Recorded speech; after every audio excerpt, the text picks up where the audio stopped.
Number 10 on my list of most favorite innovative games is a game that embodies exactly what this video is all about. It does something design-wise that is truly unique, embodies the theme, it's fun to play. It is a variation on a deck builder. Of course, we're very familiar with deck builders. This is a much used mechanic. Typically, you're drawing 5 cards, you're playing the cards, acquiring new cards, putting them in the discard pile, and shuffling it all up when your draw pile is empty. Or you've got the deck builders like Concordia, where you get to hold your entire hand of cards or your entire deck of cards and play any of them in any order you want, but you can't play them again until you take a turn to pick them up. The thing with all deck builders, though, is that the act of the deck building and the playing of the cards has very little meaning. What does it mean in Dominion that you draw 5 cards and you play and discard them and acquire new cards? What exactly is this act of drawing cards signify? It signifies nothing. It's just a mechanic for gameplay. But this game adds meaning to deck building. Now, it's about time I tell you what it is. Food Chain Magnate.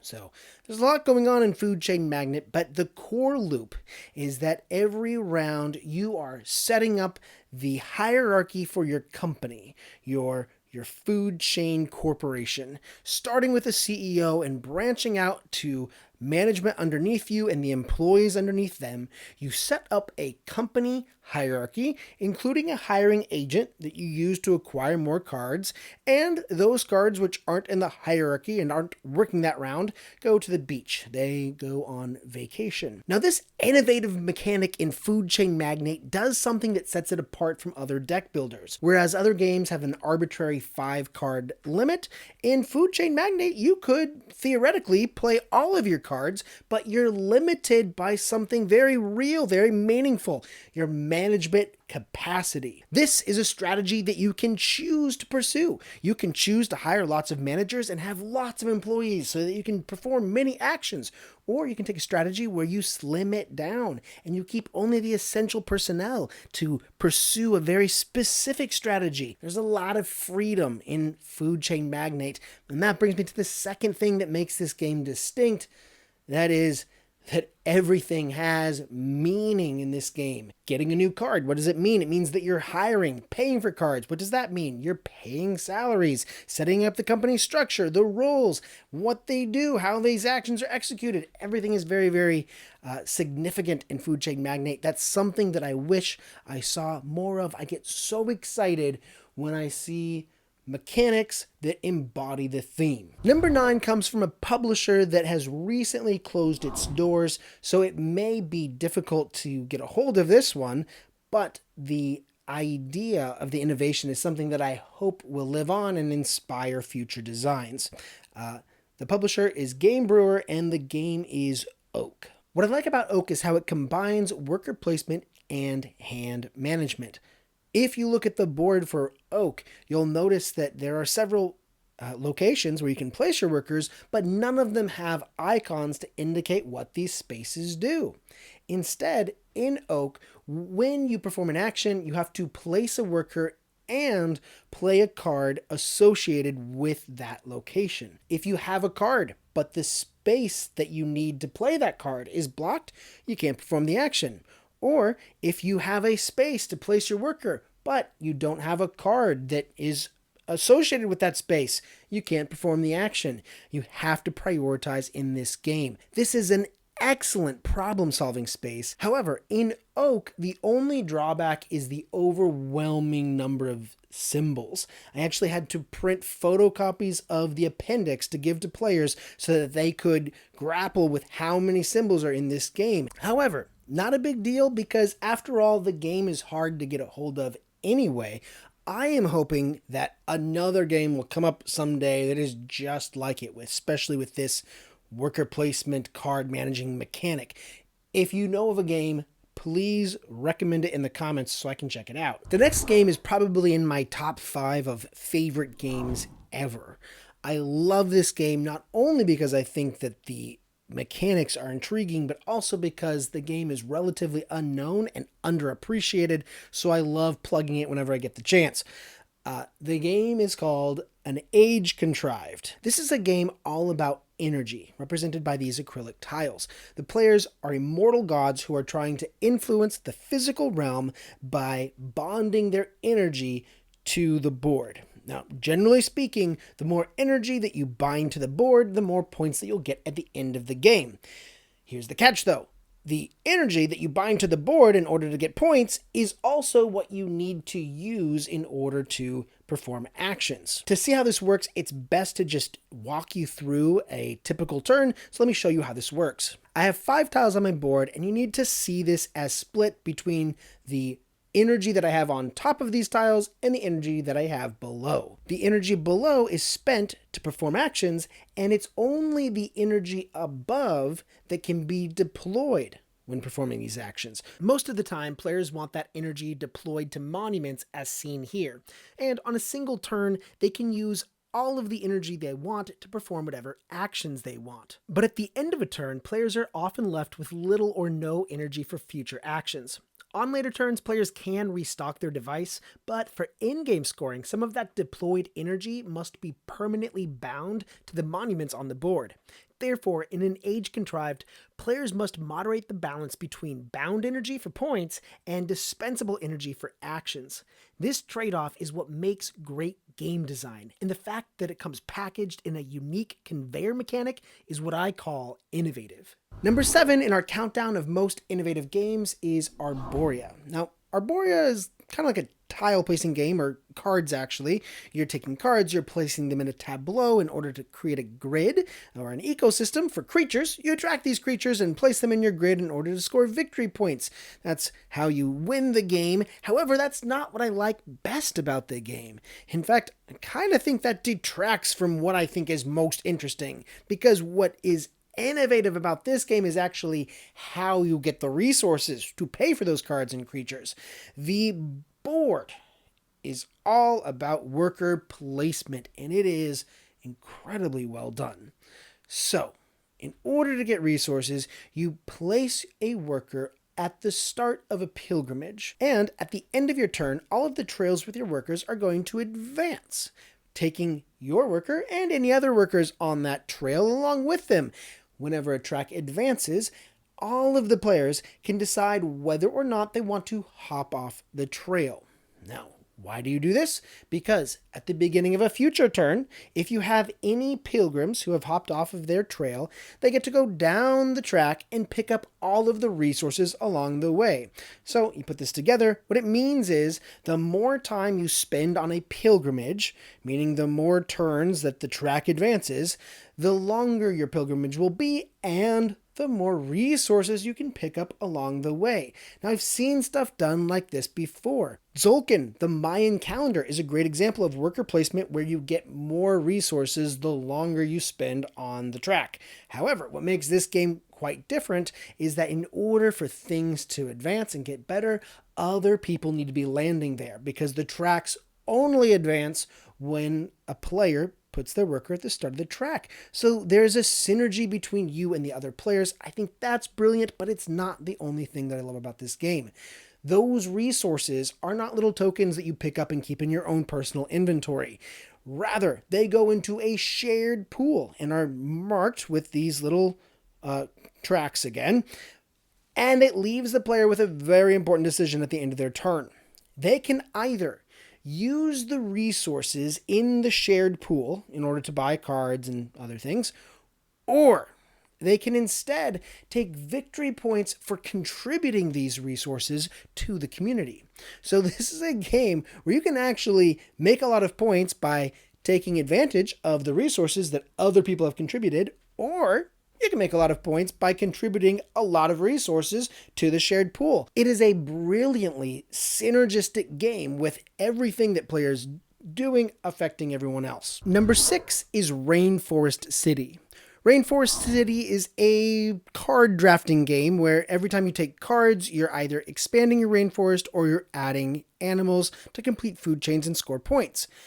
The way that it works is it's a drafting mechanic, but with an awesome twist. Players take turns being the lead player who will choose their favorite pair of cards out of 4 possible pairs. When they make their selection, they turn the tile with their player color to indicate which one they have taken, and then every other player's choice is forced. They can only take one of the 2 cards in front of their own player color. Now, I find this innovative for a number of reasons. Not only is it the simultaneous selection, which I have seen done before in games like Planet Unknown and Earth, but it's also that when you make your selection, you're selecting these pairs of cards in order to expand your rainforest. I even like how the cards actually work.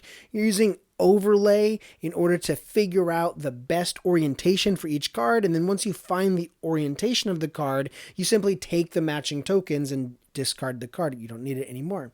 But it keeps things moving. It's just so elegant. Although I have reviewed this game in full length before, and the one caution against it is it's a pretty intense game. It's very, very stressful to keep trying to get these animals a place to live. That's Rainforest City. Number 5 is a game called Carnegie. It's another top favorite of mine, and it is once again action selection, but this time it's action selection with regional income. On a player's turn, they select an action, and they and everyone else gets to perform that action. Whether that's building in their company or moving their workers or deploying their workers to projects, everyone gets to do this. However, before the action is performed, the player also triggers income, but they will only receive income if they have a worker in a project in the selected region. The reason this is so brilliant is because everyone really needs to be paying attention to what their opponents is doing, not just because they can interfere with each other, but because if you can anticipate what your opponent wants to do, you can also predict which region is going to be triggered next. Knowing which region is triggered next helps inform you with where you should deploy your workers and which projects you should put them on. And so this is a game that has no element of luck. There's no dice, there's no cards, there's none of that. It's just pure interaction, action selection, and players working off of each other. Brilliant game, Carnegie. Number 4 is a brand new game. It just came out this year in 2025. It's called Popcorn. And rather than try to just describe it, I think I just need to walk you through a turn to show you how this works. In Popcorn, players are managing a movie theater, and this game has several things going on. There's some bag management, there's some drafting, and there's a little bit of worker placement. So at the beginning of a turn, players are going to take turns drafting in order to build their theater. So I can buy a theater, I can buy a movie, and I can advertise to get a new audience member added to my bag. The second phase of a turn is played simultaneously. It's the showing phase. It's during this time when you're going to be drawing from your bag based on the size of your audience and placing the audience members into the theaters. Then you're going to evaluate your theater using the preferences of the audience. So notably, this one is going to be the happiest audience member. They've got a seat that they like, they're seeing a movie that they like, all indicated by the matching colors. So for this, they're going to perform a seat action. This is going to let me put an audience member from my exit back into the bag, and then they get to perform a movie action. They can perform any of these 4 movie actions, like, for example, taking a victory point. Okay? The second audience member, they're not too keen on the movie here. They're blue, this is green. However, they do get to perform this gray seat action because everyone likes the gray seats. So this gray seat action is to actually perform a movie action. So we get to do it anyway. It just can't be the same one as last time. So last time I took a victory point. This time what I'll do is I'll take an audience member and put it back in my bag. I like having that bag control. So we go through and we evaluate every audience member. The last phase of the turn is the theatrical run. And during the theatrical run, all of these movies are going to drop in value. They're less exciting now because a week has passed. So this gets represented by these lines moving up, covering one of the actions. And so if you don't refresh the movies, then eventually these movies aren't going to be giving you any movie actions anymore. I find that really satisfying, even though that has so many mechanics going on. You've got this like bag management and some sort of worker placement with drafting and all this stuff. It's very intuitive because everything about it makes sense. Everything from the movie selection and the audience member who likes the movie in the seat to the movies becoming worse as time goes on, as the weeks keep passing. I played this game with my kids. They loved it. I hardly even had to explain things. It just makes so much sense. Brilliant, innovative game, Popcorn. Number 3 is a game that once again I'm drawing from an old favorite. This is a game that people in the hobby will have known about. It's Twilight Struggle. It's a 2-player game, and it reenacts the Cold War. But what I like about the game, what makes this game so fun for me, and the reason I keep pulling it out, even today, is that when a player plays a card in this game, they will get something. Usually it's operation points, which they can use to manage influence on the board, or they can use it for an event.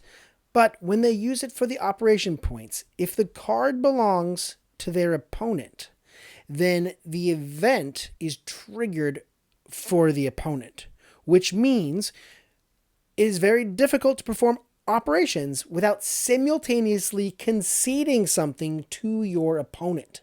So the game is all about timing, and it's all about struggle, because you can't avoid the fact that your opponent is going to get something out of every little thing you do. There's something that they'll be able to take advantage from.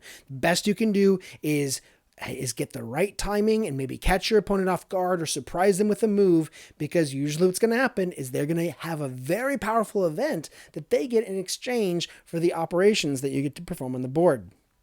I love this about the game, and I do enjoy playing it even today, like I said, but I still play it very infrequently for a number of reasons. One, it's a very, very long game, in which case you can play Watergate. Watergate kind of follows that model. Two, both Twilight Struggle and Watergate are 2-player games, and I wish there was a game that did this and it was like 3, 4, oh, come on, give me 6 players. Like, I want a game where I can play with many of my friends at the same time, and every time I do something, they all get something that I don't want them to have. Now, I don't know how that could work. It's not the same thing as Puerto Rico, where, the lead player gets the great action and everyone gets the small action. It's that the lead player gets an action that might even be worse than what your opponents get. It's that feeling of conceding something to your opponents that I love about that game, and I want to see more games like it.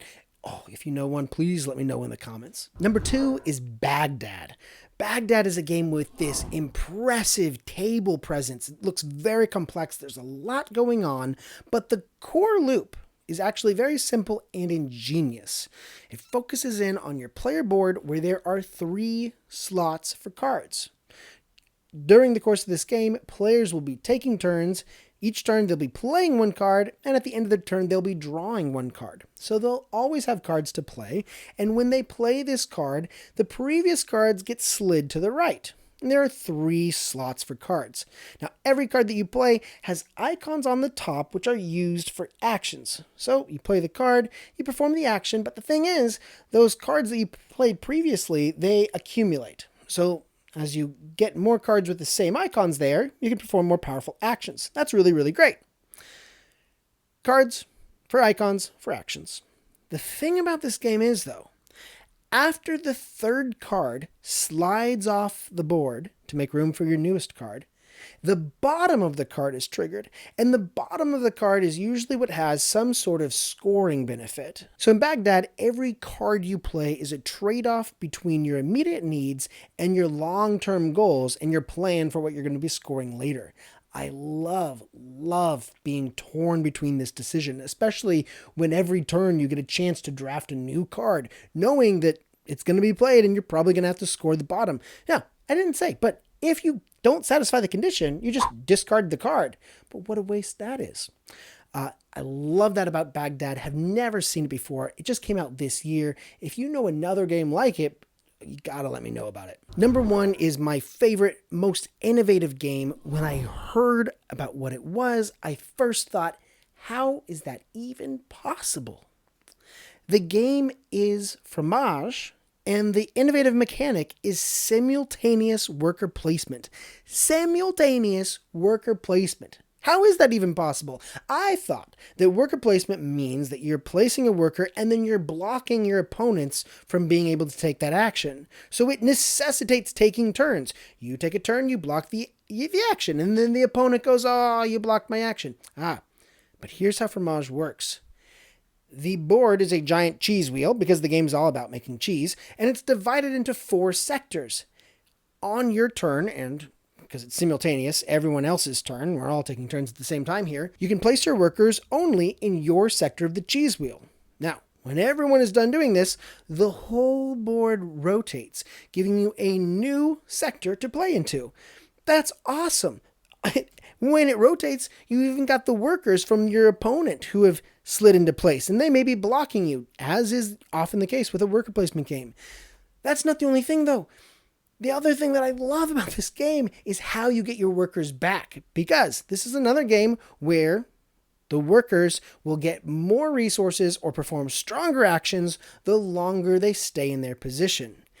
Every rotation of the wheel is 1 unit of time, right? The key that tells you when the worker comes back to you is when the worker is once again facing you. It works so well, not only because it's cool, but because look, the worker is on a little cheese wedge. It's cheese, it's an arrow, it's pointing to you, it's facing you.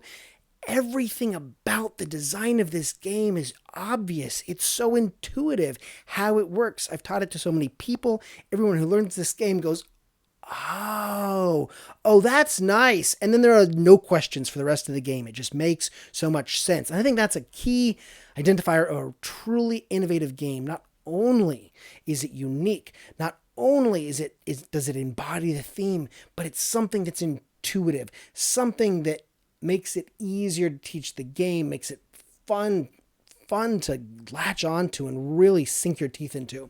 So those are my top 10 favorite innovative board game designs. Again, I've said it multiple times throughout the video. I think that each of these games is one of a kind. In most cases, there are very few games like it. But if I'm wrong, if you know something, please let me know. I'd love to explore more. Thank you so much for watching. I hope you found this video helpful. And if you're trying to find some of these games, do look at the links in the description. For some of them, they're affiliate links, and that does help me out a lot. Thank you for watching. I'll see you next time. Bye-bye.